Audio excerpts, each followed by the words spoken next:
بسم الله الرحمن الرحیم و کل شیء احصیناه فی امام مبین. کل شیء، امام مبین، همه چی رو داده به امام.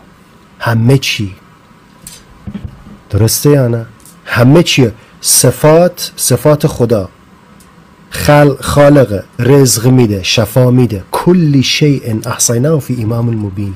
در کتاب اعتقادات الامامیه شیخ صدوق صفحه 100 در دعایی که حضرت امام رضا علیه السلام می‌فرماید: خداوندا، هر کس که مدعی شود که ما رب هستیم یا ما خدا هستیم، از او به سوی تو براءت و بیزاری می‌جوییم.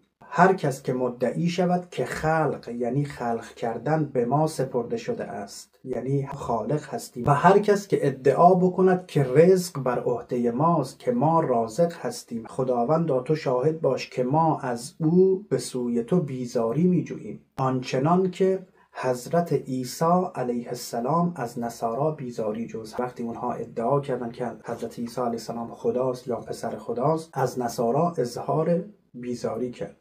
حضرت امام صادق علیه السلام می‌فرماید: والله ان الغلاة اشر من الیهود و النصارا و المجوس و الذین اشرکوا. غلو کنندگان بدترین خلق هستند، عظمت الهی را کوچک می‌کنند و برای بندگان خدا ادعای ربوبیت و ادعای خدایی می‌کنند. به خداوند قسم که قطعاً قالیان از یهودی ها و از مسیحی ها و از مجوسی ها و کسانی که شرک ورزیدند برای خداوند متعال بدتر هستند.